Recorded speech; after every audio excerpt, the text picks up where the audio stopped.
दोस्तों, एक विवाहित जोड़े को 11 सालों के बाद एक बेटा प्राप्त हुआ, यानी उनके वहाँ एक संतान बेटा हुआ। जब लड़का उनका 2 साल का हो गया तो एक दिन सुबह पति ऑफिस जा रहे थे। उन्होंने अपनी आंखों से देखा कि दवाई की बोतल खुली पड़ी थी, लेकिन उसको ऑफिस के लिए देर हो रही थी। इसीलिए उन्होंने अपनी पत्नी को आवाज लगाते हुए कहा, सुनती हो, बोतल को बंद करके अलमारी में रख देना याद से। पत्नी जो है उसने हाँ तो कर दी, लेकिन वो रसोई में व्यस्त हो गई और ये बात भूल गई।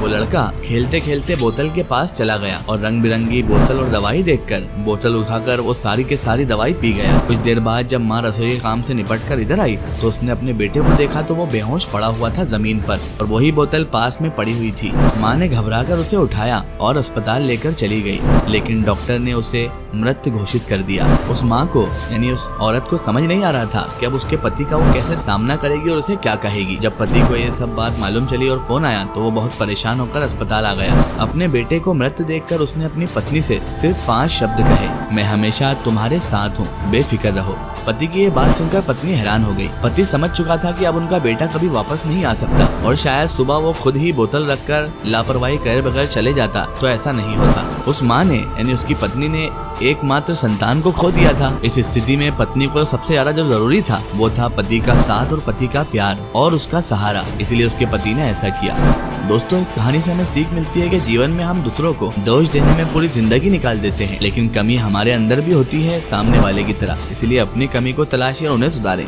दूसरों की नहीं।